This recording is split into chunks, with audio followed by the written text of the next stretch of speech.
Hi, my name is Robert Ridley, and this is my presentation on the case study Parental Apathy.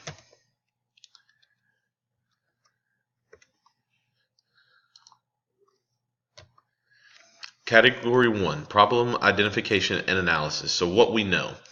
We know we have a new assistant principal. She's a part of first year administrator. We know that we have low parent/community involvement. We know the principal has a sense that parents and the community members have the mindset of just let the educators handle it.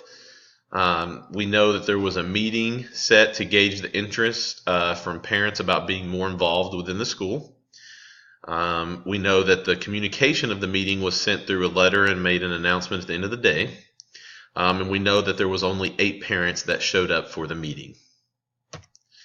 What we need to know the communication plan for the school. How have they reached out?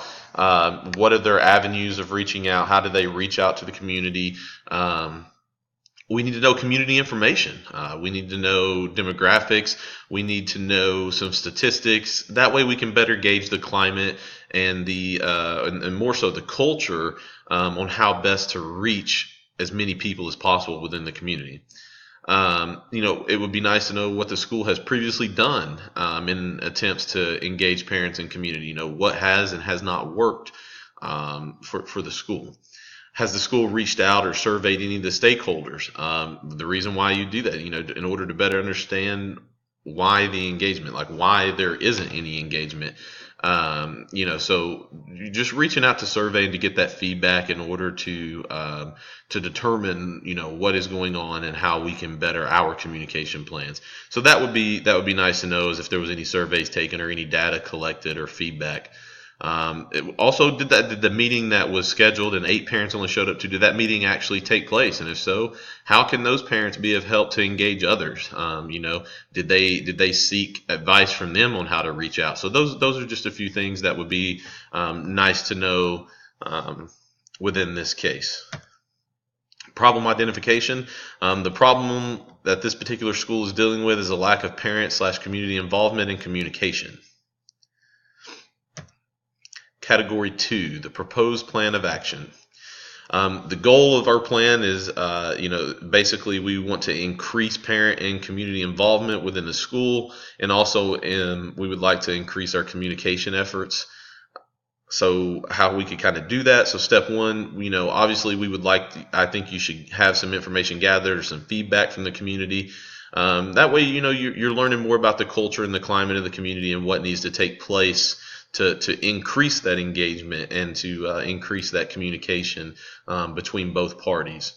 Step 2, then we would go, after we have our feedback, we've analyzed it, we would use all of that and then develop a communication/engagement plan for our school and our community.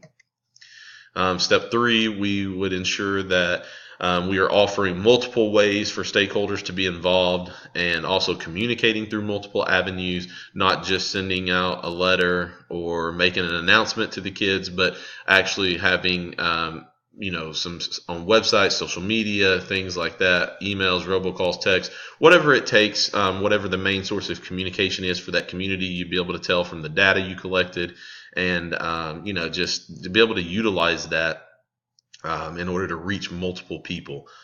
Step 4 would be to ensure that we are continually seeking feedback. We didn't just do it the one time at the beginning in order to build our communication plan, but we are always continually seeking that feedback in order to improve upon the plan that we have in place. We're always looking for areas to grow and improve, and want to make sure that we are keeping up with current trends with technology and things like that, and how people communicate. So that is huge in order for us to be successful, is getting that feedback, and then obviously taking that feedback and making any necessary adjustments to our plan in order to enhance that involvement and communication. Category 3, the issue resolution for success.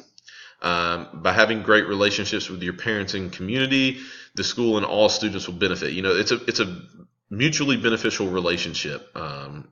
when schools and communities work together, not just for the students, but for business partners, for parents, all for everyone. It's a better feel.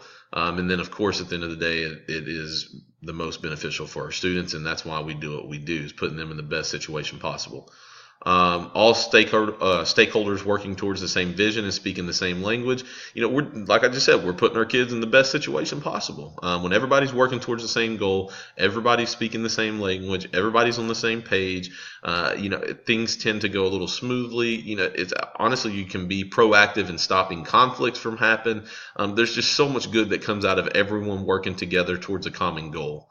And then by following that plan of action, we are letting the stakeholders know that we trust and we want them and we need them in order to thrive, and that relationship can be beneficial to both school and community. That action plan will allow the school the opportunity to better understand the community in an attempt to build that better relationship. So the action plan not only is for us to be able to enhance that in involvement and engagement, but also to kind of better understand the community, in order to help all of us grow and to move forward. The plan will also allow the school to continually gauge the culture of the community by seeking that feedback, as we stated earlier. The school will be able to make and implement any necessary changes to the communication plan to ensure that we are all striving towards the same goal, and by putting our kids in a safe, caring, and rigorous environment, which is what we all want.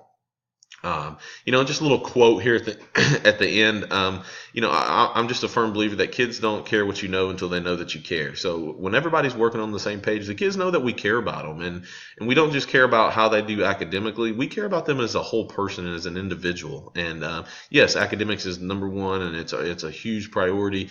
But also we care about these kids, and we care about how they develop as a person, and not just academically. It's all encompassing of one. Mind, body, and soul. Category 4, debriefing problem through reflection. What were you thinking, feeling, and valuing? In reflecting on the situation, the relationship between the school and the stakeholders, it's almost non-existent. It's really, the principal has that kind of mindset that the educators, the parents or the community feel the educators should take care of the stuff at school, and the community members take care of stuff in the community, and parents take care of stuff at home.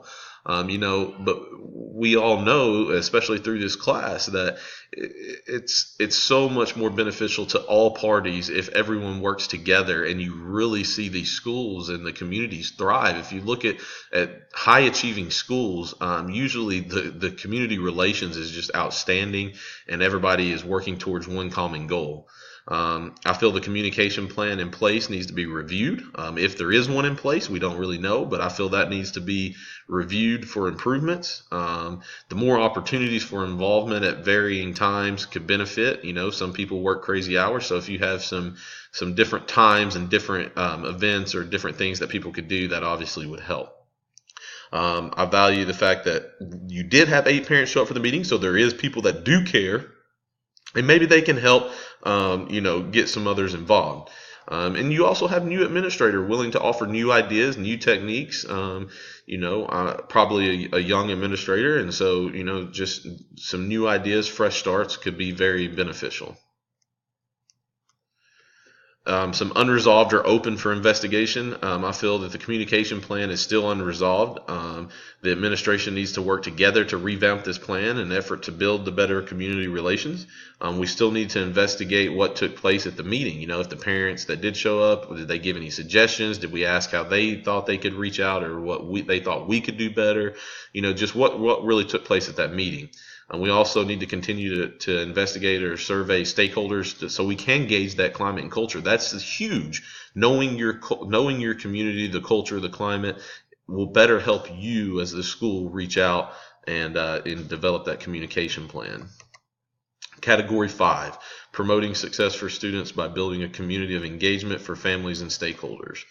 Component 1, that promoting that academic success, by listening and taking in information and analyzing it and using their feedback. It helps build that rapport and that relationship of trust, and letting them know that you care about them, and that you care about their kids, you care about them, you care about the community, the school, and it just creates a better learning environment for all.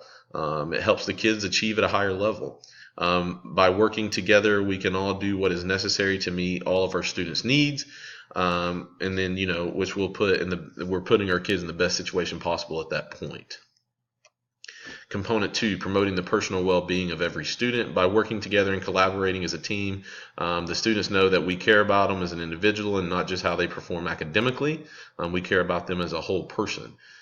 We care about their development as a person as well. So that's huge. By working together alongside each other, we're providing our students with examples of how to be involved and how to communicate with multiple people and multiple different backgrounds. So that's just another way of helping them learn how to thrive once they get into the real world and into the community. And component 3, promoting communities of engagement. Just by listening to the parents and stakeholders, not only are we better to understand, but it gives them a sense of buy-in. It gives them a sense of trust, and it lets them know that we are listening to their ideas. We do care what they have to say, and that it is important to us, and we can work together. Offering multiple ways to be involved is huge. Having different things available for people to do at different times is huge. And then communicating information through multiple avenues, just an attempt to reach more people is huge. So this is my presentation on parental apathy. I hope you enjoy, and I look forward to working with some of you in the future. Thank you.